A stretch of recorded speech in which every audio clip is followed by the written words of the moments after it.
اللہ تعالیٰ نے قرآن مجید میں ارشاد فرمایا ہے کہ وَإِلَٰهُكُمْ إِلَٰهٌ وَاحِدٌ، فرمایا تمہارا معبود ایک ہی معبود ہے، لا الہ الا، اس کے سوا کوئی عبادت کے لائق نہیں ہے، والرحمن الرحیم، وہ بڑا مہربان ہے اور نہایت رحم کرنے والا ہے۔ ہم عقیدہ توحید کے ماننے والے ہیں۔ عقیدہ توحید کا معنی ہے کہ اللہ وحدہ لا شریک ہے، اس کی ذات اور اس کی صفات میں کوئی اس کا شریک نہیں ہے۔ انسان سے تقاضائے بشری کے تحت جو غلطیاں، کمزوریاں، گناہ ہو جائیں گے اللہ اپنے فضل سے معاف فرمائے گا، شرک معاف نہیں کیا جائے گا، اس لیے کہ اللہ وحدہ لا شریک ہے، کبھی بھی کسی بھی طرح وہ شرک کو قبول نہیں کرتا۔ عزیز دوستو، جس طرح شرک اکبر ہے نا کہ اللہ کے ساتھ کسی کو عبادت سمجھنا، اسی طرح ایک شرک اصغر بھی ہے، وہ ہے تصنع کرنا، بناوٹ کرنا، ریاکاری کرنا، دکھلاوا کرنا، اس کو بھی شرک اصغر کہا گیا۔ اللہ چونکہ وحدہ لا شریک ہے تو اخلاص کو پسند کرتا ہے، فقط اس چیز کو قبول کرتا ہے جو خالص اللہ تعالیٰ کی رضا کے لیے کی جائے۔ ساری زندگی انسان کسی چیز کو دین سمجھ کر کرے لیکن اس میں تصنع پیدا کر لے، ریاکاری اور دکھلاوا پیدا کر لے، اللہ کی بارگاہ میں وہ قابل قبول نہیں۔ تھوڑا کام کیا جائے لیکن فقط اللہ کی رضا کے لیے کیا جائے۔ آپ دیکھیں کہ اگر امام غزالی ایک بڑی خوبصورت مثال لکھتے ہیں، وہ فرماتے ہیں کہ ایک ریاکاری کی مثال یوں سمجھو، ریاکاری پر سزا ملنے کا معنی یوں سمجھو کہ ایک پہرے دار سے ایک بادشاہ بڑا راضی تھا کہ یہ تو رات بھی ساری کھڑا رہتا ہے اور میری حفاظت کے لیے تلوار اس نے تانی ہوتی ہے۔ بادشاہ بڑا اس سے خوش تھا، انعام و اکرام دینا چاہتا تھا اور دیتا بھی تھا، لیکن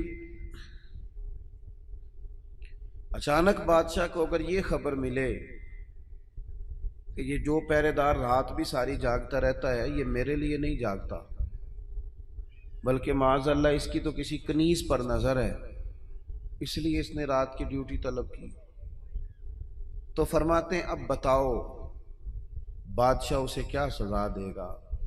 اس نے کتنا اعتماد کیا، کتنا اس نے اس کے ساتھ محبت کی، کتنا اس سے پیار کیا، اور وہ کیا نکلا۔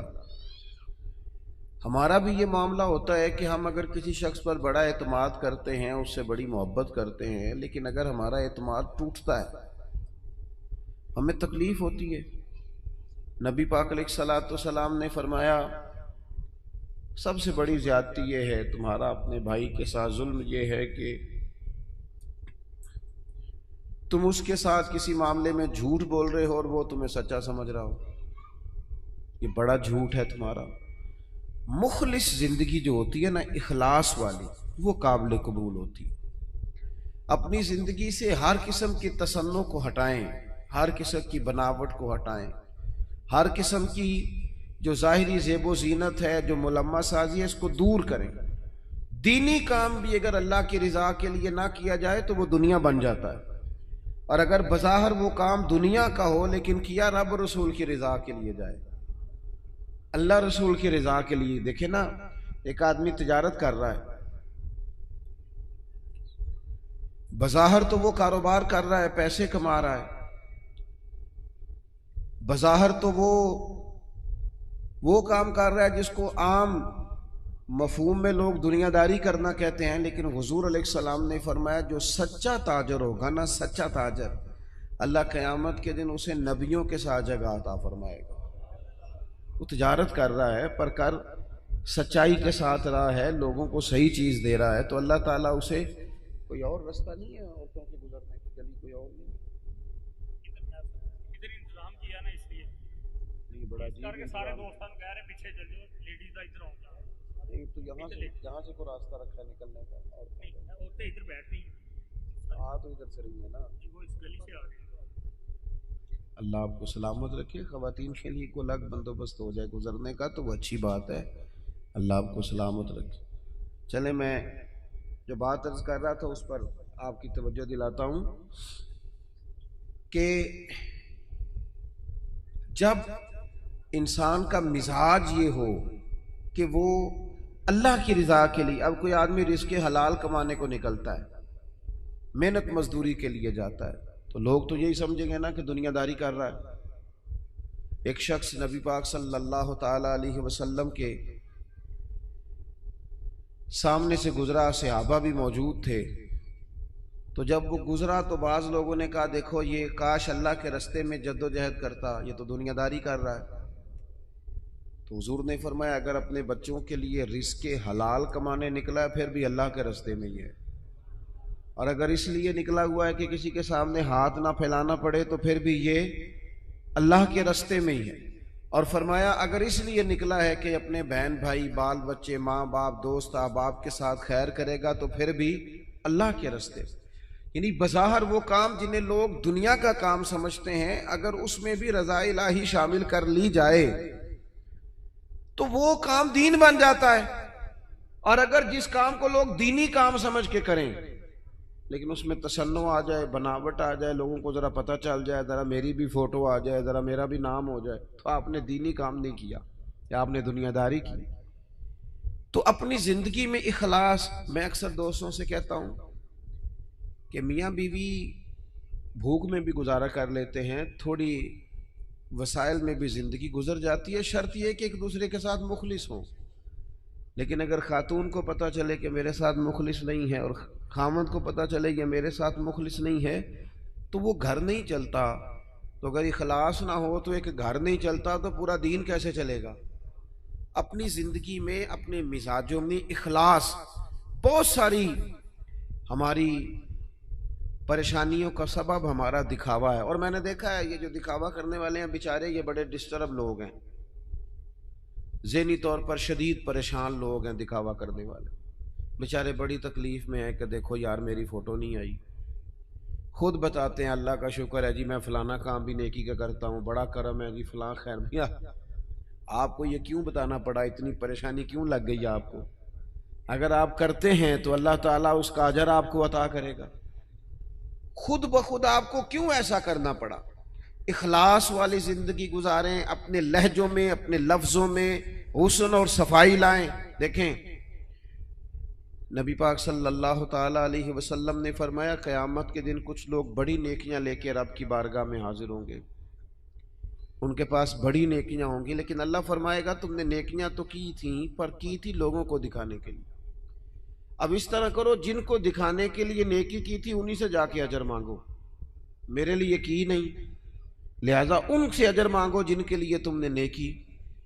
بڑا سخت معاملہ ہے اور بڑا اذیت ناک مسئلہ ہے دکھاوے کا، یعنی کوئی بھی آپ کام کریں، آپ کسی کے شاگرد ہوں تو مخلص ہوں، کسی جگہ ارادت مند ہوں تو مخلص ہوں، کسی جگہ استاد ہوں تو مخلص ہوں، کسی جگہ آپ کی ذمہ داری تعلیم و تربیت کی ہو تو مخلص ہوں۔ اگر اخلاص نہیں ہوگا تو پھر ریاکاری کا سادہ ترجمہ اداکاری ہوتا ہے، پھر اداکاری بندہ کتنی کو کرے گا، تھک جائے گا۔ آپ مخلص ہو کر اپنا کام بھی صحیح کر کے کریں اللہ کی رضا کے لیے۔ یہ رشتہ داروں میں زیادہ لڑائیاں کیوں ہوتی ہیں؟ سارا چکر پروٹوکول کا ہے، مجھے آگے نہیں کیا، میرا نام نہیں لیا۔ اگر اخلاص ہو جائے نا یار میں نے اللہ کی رضا کے لیے صلہ رحمی کرنی، تو پھر تو میرے نبی پاک نے فرمایا جو تم سے توڑے اسے جوڑو، جو تمہیں محروم کرے اسے عطا کرو، پھر تو انداز اور ہو جاتا۔ اخلاص جو ہوتا ہے وہ اصل ہوتا ہے، اخلاص جو ہوتا ہے وہ حسن ہوتا ہے، اور نبی پاک علیہ السلام نے فرمایا مخلص ہو جاؤ، خالص ہو جاؤ اللہ کی رضا کے لیے، تمہارا تھوڑا عمل بھی تمہیں کفایت کر جائے گا، تھوڑا عمل بھی تمہارے لیے زیادہ ہو جائے گا۔ مخلص ہو جاؤ، تھوڑا عمل بھی فائدہ دے گا۔ لیکن اگر اخلاص نہیں تو پھر تو انسانی زندگی انتہائی کٹھن ہو جاتی ہے، وقت گزارنا مشکل ہو جاتا ہے۔ مخلص ہے نا جو بندہ، تو وہ سادہ بھی ہے، جو مخلص ہے وہ چھپا ہوا بھی ہے، اور حضور نے فرمایا اسے مبارک ہو جسے تھوڑے لوگ جانتے ہیں۔ وہ بندہ ویسے ہی انفرادی ہو جاتا ہے۔ اخلاص اپنی زندگی میں، اپنے معاملات میں، اپنی روٹین میں، اس کو میں نے ایسے لوگوں کو دیکھا جو ٹیچر ہیں کسی ادارے میں، خود پتہ چل جاتا ہے انہیں کہ یار یہ بچہ کمزور ہے، غریب ہے، اس کے ماں باپ زیادہ اخراجات قبول نہیں کر سکتے، اٹھا نہیں سکتے، تو میں نے دیکھا ہے کہ وہ استاد سب اپنی جیب سے اس کا خرچہ دے رہے ہوتے ہیں۔ یہ اخلاص ہے۔ اگر مخلص ہو جائیں، منتظمین، معاونین، تو بہت سارے بچے جو تعلیم سے رہ جاتے ہیں وہ نہ رہیں، وہ پڑھ جائیں۔ ہم اگر مخلص ہو جائیں، اخلاص ہو جائے، تو ہم بہت سارے لوگ ایسے ہوتے ہیں جن کو ساتھ لے کے چل سکتے ہیں، ان کے کاروبار سیٹ کرنے میں مددگار ثابت ہو سکتے ہیں، لیکن ہمارا تو خیال ہوتا ہے کہ کہیں ایسا نہ ہو کہ وہ بھی سیٹ ہو جائے تو میرے برابر نہ آ جائے۔ مخلص اگر ہو جائیں تو زندگی میں بڑے سارے لوگوں کا ہاتھ تھامیں گے، بڑے سارے لوگ ہوں گے جن کو لے کے چلیں گے۔ شرط اللہ کی رضا ہے، اللہ کی رضا شرط ہے۔ اگر اللہ تعالیٰ کی رضا، وہ حضرت سعد بن ابی وقاص رضی اللہ تعالیٰ عنہ کہتے ہیں جب ہم قادسیہ کے علاقوں میں جنگ لڑ رہے تھے نا، تو وہاں ایک شخص بڑا مہنگا مال غنیمت، بعض نے تو لکھا ہے کہ تاج سونے ہیرے لگے ہوئے تھے، بادشاہ کا تاج، وہ بندہ نہ ڈھونڈ کے لایا، مل نہیں رہا تھا، جنگ ہوئی تو ریتلا علاقہ تھا، تاج بادشاہ کے کہیں کھو گیا۔ تو ایک آدمی سادہ سا فوجی وہ تاج لے کے شام کو سپہ سالار کے خیمے میں داخل ہوا، تو ان سے جب پوچھا گیا، وہ تاج انہوں نے پیش کیا، چہرے پہ کپڑا ڈالا ہوا تھا، تو ان سے پوچھا گیا کہ آپ بڑے امیر آدمی ہیں جو آپ نے بڑی دیانتداری سے یہ تاج واپس کر دیا۔ کہنے لگے نہیں، گزر بسر مشکل سے ہے۔ تو کہا پھر آپ نے اتنا مہنگا تاج ہاتھ آیا تھا واپس کیسے کر دیا؟ کہنے لگے میں نے اپنے رب کو راضی کرنا ہے، دیانتداری اللہ کی رضا کے لیے دکھائی۔ اب وہ واپس جانے لگے تو ان کو آواز دے کے پوچھا گیا نام ہی بتاتے جائیں، قبیلہ ہی بتاتے جائیں۔ یہاں تو آپ کو پتہ ہے تصویریں بھی لگتی ہیں، اخبار بھی آتے ہیں، فیس بک بھی چلتی ہے، فلانے کو بھی پتہ چل جاتا ہے، بورڈ بھی لگتے ہیں، پھٹیاں بھی، یہاں تک کہ لوگ مسجد کی ٹائلوں پہ بھی نام لکھوا لیتے ہیں برائے صالح ثواب۔ وہ فرشتوں کو پتہ ہے کس کے لیے کیا ہے، پتہ ہے جس نے اجر دینے اسے، آپ کس حساب سے نام لکھوا رہے ہیں؟ پتہ ہے اللہ کو جس نے اجر دینا ہے اسے، وہ جانتا ہے۔ تو ان کو آواز دے کے کہا گیا نام ہی بتا دے، تو وہ صحابی کہنے لگے جس رب اور رسول کے لیے میں نے یہ کام کیا وہ میرا نام بھی جانتے ہیں، باپ کا نام بھی جانتے ہیں، قبیلہ بھی جانتے ہیں۔ اپنی زندگی اگر تھوڑی سی ان چیزوں سے باہر آ جائے گی تو تکلفات سے باہر آئے گی، زندگی سادہ ہو جائے گی۔ لوگ اذیت سے، یہاں تو جناب محفلوں میں لوگ پھول دینے لگتے ہیں، کہتے ٹھہر جاؤ ٹھہر جاؤ ٹھہر جاؤ، بھئی آپ گلدستہ دینے لگے دے دو، ٹھہرو ٹھہرو ٹھہرو، کیا ہو گیا؟ کہنے ذرا کیمرے سیدھے ہو لیندے ہو، بھئی پھول پیش کرنے ہیں تو وہ بھی کیمرہ سیدھا کر لو اس کے بعد پیش کر لو۔ اور کیمروں کی دنیا اور کیمرے کی آنکھ، اسی میں زندہ رہنا ہے کیا؟ زندگی تو باہر ہے، زندگی تو وہ ہے جو حقیقت میں ہے۔ اخلاص اپنی زندگی میں پیدا کریں، اپنے بہن بھائیوں کے ساتھ، اپنے گھر میں، اپنے دوست احباب کے ساتھ، اپنے دین کے ساتھ، اپنے ملک کے ساتھ، اپنی ملت کے ساتھ اخلاص پیدا کریں، مزاج خلوص والا ہو، للہیت والا ہو۔ ہم مسلمان ہیں، ہمیں یہ والا سبق نہیں پڑھایا گیا کہ دنیا میں کھا لو پی لو موج کر لو یہی ہے سارا کچھ۔ ہمیں تو کہا گیا ہے کہ تم یہاں کوئی خیر کرنے آئے ہو، اخلاص کے ساتھ رب کو راضی کرو، واپس لوٹنا ہے، اس کی بارگاہ کی طرف واپس جانا ہے، جزا سزا کا فیصلہ ہوگا۔ لہذا یہاں کوئی خیر کا کام کرنے آئے ہیں، یہاں طے شدہ بات ہے کہ کوئی پکا رہنے کے لیے نہیں آیا، سب نے لوٹنا، تو اپنے لوٹنے کی تیاری کرے، اس کے لیے شرط اخلاص ہے، اس کے لیے شرط مخلص ہونا ہے۔ بڑے سارے غریب لوگ ایسے ہیں جنہوں نے اب اپنے دکھ نہیں وہ بتاتے، انہوں نے چھوڑ دیے۔ بڑے سارے سفید پوش ایسے ہیں جو تکلیف میں آتے ہیں کسی سے بات نہیں کرتے، کیوں؟ انٹرویو بڑا لمبا دینا پڑتا ہے، کاغذات ہی بڑے دکھانے پڑتے ہیں، پوچھ ہی بہت گہری ہوتی ہے، تفصیلات ہی بڑی دینی پڑتی ہیں۔ حالانکہ رب نے جب ہمیں دیا تھا تو اتنی تفصیلات نہیں جانی تھی، پوچھی تھی، حکم نہیں دیا تھا، وہ تو خیر جانتا ہے سارا کچھ، لیکن اس نے اتنے سوال جواب جو جس ذریعے سے ہمیں دیے وہ ذریعہ اتنے سوال و جوابوں والا نہیں تھا۔ ہم جب لیتے ہیں تو پھر ماحول اور ہوتا ہے، اور جب دینا پڑتا ہے تو حالانکہ وہ کہتا ہے وَمِمَّا رَزَقْنَاهُمْ يُنْفِقُونَ، اس میں سے خرچ کر جو میں نے تجھے دیا ہے، دیا ہی میں نے، اب اس میں سے دے۔ تو ہمارے ہاں جناب بڑی لمبی، اب تو لوگ بتاتے نہیں، کہتے ہیں چپ کرو، عزت نفس کا مسئلہ ہے، اگر بات کریں گے تو بات کھل جائے گی، بات آگے نکل جائے گی۔ لیکن جو دینے والے تھے، جو عطا کر، حضرت عبداللہ ابن عمر رضی اللہ تعالیٰ عنہ، ان کا نا ایک غلام زیادہ عبادت کرنے لگ گیا، اللہ اللہ زیادہ کرتا تھا، نفل زیادہ پڑھتا، ذکر اذکار زیادہ کرتا، عبادت زیادہ کرتا، تلاوت زیادہ کرتا، درود پاک زیادہ پڑھتا۔ تو جناب عبداللہ ابن عمر نے اسے آزاد کر دیا، فرمایا اللہ کی حضور حاضر ہونا چاہتا ہے، ہم کیوں اسے پابند کریں، اسے آزاد کرتے، اسے آزاد کر دیا۔ ایک اور غلام نے سوچا کہ یار یہ تو بڑی بات ہے، اس نے بھی اللہ اللہ شروع کر دیا، حضرت عبداللہ ابن عمر نے اسے بھی آزاد کر دیا۔ اب وہ غلاموں نے کام پکڑ لیا، نفل پڑھتے، آپ اسے آزاد کر دیتے۔ ایک دن آپ کے بیٹے کہنے لگے بابا جان یہ آپ کو دھوکہ دیتے ہیں، بعد میں پتہ نہیں پانچوں بھی پڑھتے ہیں کہ نہیں، آپ کے سامنے یہ نفل پڑھتے ہیں، بڑے سجدے کرتے ہیں، آپ آزاد کر دیتے ہیں، آزادی کے بعد پتہ نہیں کیا کرتے ہوں گے، دھوکہ دیتے ہیں۔ حضرت عبداللہ ابن عمر نے بڑی ہی اعلیٰ بات کر دی، رب کے بندوں کی یہی شان ہوتی ہے۔ فرمانے لگے یہ مجھے رب کے نام پہ دھوکہ دیتے ہیں، میں تیار ہوں دھوکہ کھانے کے لیے، اس نام پر میں دھوکہ کھانے کو، یہاں لوگ بڑے بڑے ناموں پہ دھوکے نہیں کھاتے، تیرا پلاٹ مہنگا بیچ دوں گا، لوگ دھوکہ کھا نہیں جاتے، تو جمع کرا تیرے 100 کے 250 ہو جائیں گے، کھاتے نہیں، دولت کے نام پہ تو دھوکے کھاتے ہیں نا، لوگ اقتدار کے نام پر بھی تو دھوکے کھاتے ہیں نا۔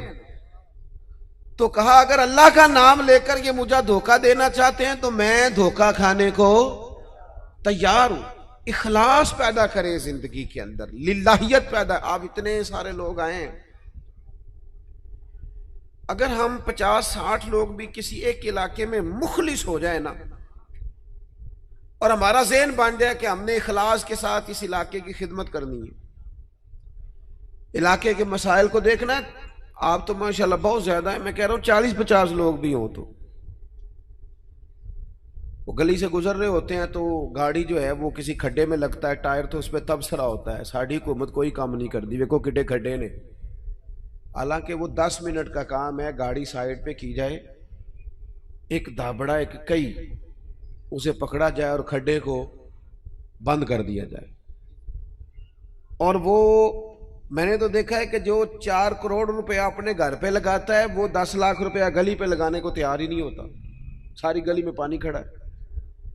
ہم ساری زندگی تبصروں میں وقت گزارتے ہیں، گفتگو میں وقت گزارتے ہیں، ہم نیک نظر آنا چاہتے ہیں، نیک بننا نہیں چاہتے، ہم چاہتے ہیں ہماری شہرت ہو جائے، ہم نیک لوگ ہیں، لیکن نیکی کرنی نہ پڑے، خیر والا کام ہے اسے کر گزرے، اور اللہ کی رضا کے لیے کر گزرے۔ یہ مساجد کے باہر، مدارس کے باہر اکثر علماء کے نام لکھے ہوتے ہیں، بانی اور محتمم، چلو وہی ہوں گے، ہوتا بھی ہے ایسا، لیکن اس بندے کا بھی بڑا کردار ہوتا ہے جو اس میں ڈھیر سارا حصہ ملا جاتا ہے اور ساتھ یہ بھی کہہ جاتا ہے میرا نام نہ لے آ جائے، وہ بھی بڑا مخلص ہوتا ہے، وہ بھی بڑا بانی ہوتا ہے، جو کہہ جاتا ہے میرا ذکر کرنا سارا میرے ذمے لگا دیں، آپ لنگر کا خرچہ ساری محفل کا دے دوں گا، میرا نام نہ لینا۔ اس سے دل ٹھنڈا رہتا ہے، اس سے طبیعت ٹھنڈی رہتی ہے۔ لیکن اگر فون پہلے ہی چل پڑے میں آ رہا ہوں، میں کیا کر رہا ہوں، اور جناب دیکھنا میں انقلاب برپا کر دوں گا، تو بھئی آپ گرج رہے ہیں، برسنے کی امید ذرا تھوڑی ہے، جو برستے ہیں ان کو گرجنے کی ضرورت، وہ تو کام کر کے گزر جاتے ہیں۔ بات زیادہ نہیں کرنی، بس میں ختم کرنے لگا ہوں، آپ نے توجہ کرنی ہے۔ اپنی زندگی جب اخلاص والی ہوتی ہے نا تو مخلص یہ کیسے ہو سکتا ہے کہ آپ کسی کے ساتھ مخلص نہ ہو اور پھر آپ دعویٰ کریں وہ مخلص ہو جائے؟ یہ کیسے ہو سکتا ہے؟ آپ پہلے مخلص بنے، پھر باقی لوگ بھی آپ کے ساتھ مخلص ہو جائیں گے۔ ہم چاہتے ہیں ساری دنیا میرے ساتھ مخلص رہے۔ وہ امام غزالی رحمۃ اللہ علیہ سے پوچھا ایک شخص نے کہ مخلص دوست نہیں ملتا، تو فرمانے لگے چل تو ہی مخلص ہو جا، تو ہی مخلص ہو جا۔ ہم یہ چاہتے ہیں میرے ساتھ سارے لوگ سچ بولے اور میں کسی کے ساتھ بھی سچ، تو یہ ہو نہیں نہ سکتا۔ مجھے ہر دکان سے سودا خالص ملے اور جو میں بیچ رہا ہوں وہ میں خالص، تو بھئی ایسے ہوتا نہیں نا، یہ تو ممکن نہیں نا۔ تو اپنی زندگی میں اخلاص، امام ابو نعیم کہتے ہیں کہ ایک 100 گھر تھا پورا مدینہ شریف میں، تھوڑی سی آبادی ہوتی تھی، 100 گھر تھا جس میں 2 وقت کھانا بھی ملتا تھا، کپڑے بھی بچوں کے، دیگر اخراجات بھی، 100 گھر کو، اور سالوں ملتا رہا پر پتہ نہیں تھا کون دے جاتا ہے۔ سالوں وہ کھانا پانی بچوں کے خرچے آتے رہے پر پتہ نہیں تھا دے کے کون جاتا ہے۔ پھر اچانک ایک دن ایسا آیا کہ وہ کھانا بھی آنا بند ہوا، وہ ساری چیزیں بند ہوئیں، لوگ پریشان ہوئے، ڈسٹرب ہوئے، تکلیف بڑھی، ایک دوسرے سے پوچھنے لگے تیرے گھر بھی نہیں آ رہا؟ اس نے کہا نہیں آ رہا۔ تیرے گھر 100 تو گھر تھا۔ پھر کہا پتہ کرو کب سے نہیں آ رہا، تو پتہ چلا 18 محرم سے میرے گھر نہیں آیا لنگر۔ 18 گھر سے وہ کہنے لگا 18 محرم سے میرے گھر بھی نہیں آیا۔ وہ جب غریبوں نے تاریخیں ملائیں 100 گھروں نے، تو 18 محرم سے ہی لنگر بند ہوا۔ پتہ کرو 18 محرم کو کیا ہوا، تو پتہ چلا 18 محرم کو امام زین العابدین کا انتقال ہوا۔ 18 محرم کو امام صاحب کا وصال ہوا۔ وہ 100 گھروں میں کھانا پہنچاتے تھے، خرچہ اٹھاتے تھے، چہرے پہ کپڑا پہن کے رکھتے تھے، کوئی پوچھتا آپ کون ہے تو ناراض ہو جاتے تھے۔ انہوں نے خدمت کی اخلاص سے، لیکن پھر حالت یہ ہو گئی کہ لوگ ان کو جانتے تھے، یاد کرتے تھے، ان کے لیے روتے تھے۔ اپنی زندگی اخلاص والی کریں، اس میں للہیت پیدا کریں۔ آپ تھوڑا کام کریں لیکن ریاکاری سے، تصنع سے۔ میں تو دیکھتا ہوں، بڑی مہربانی کی بات سنیں، کیا مسئلہ ہو گیا؟ اطمینان سے سارے دوست تشریف، اللہ آپ کو لمبی زندگی صحت والی دے۔ میں تو دیکھتا ہوں لوگ اپنے والدین کو حج پہ بھیج کے لوگوں کو بتاتے ہیں میں نے بھیجا ابا جی کو حج پہ، تو ابا جی آپ کہتے بھائی جان آپ نے بھیجنا تھا۔ اب یہ بتانے کی کوئی ضرورت ہے؟ فلاں کے ساتھ میں نے نیکی کی، بھگی اگر آپ اتنے پریشان تھے تو پھر نہ کرتے۔ یہ چیزیں آزمائش میں ڈال دیتی ہیں، اپنے تکلیف میں آ جاتے ہیں، یار یہ نام لے رہا ہے۔ وہ ہمارے ایک جگہ ختم شریف تھا، تو میں ایک جگہ حاضر ہوا اصالہ ثواب کی تقریب میں، تو وہ کہنے لگے یہ آپ نے جب دعا مانگنی ہے نا ختم شریف پہ، تو یہ بھی بتانا ہے کہ 50,000 روپے ہم نے مسجد میں دیا ہے،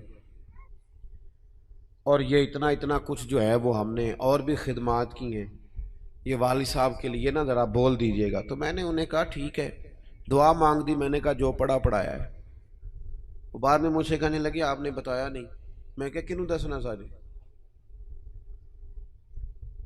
کہنے لگے وہ ذرا، میں نے کہا خدا کے بندے ابا جی کیا دے گئے آپ کو زندگی پوری میں؟ کہنے لگے بڑا کچھ۔ تو میں نے کہا انہوں نے بھی مسجد اعلان کرایا تھا کہ میں بچوں کو زمین دے کے جا رہا ہوں، گھر دے کے جا رہا ہوں، دکان اعلان کرایا تھا؟ کہنے لگے نہیں۔ تو میں نے کہا تو 50,000 دے کے اعلان کراتا پھرتا ہے، کیا مطلب چکر میں پڑ گئے؟ اس سے تو کوفت پیدا ہوتی ہے۔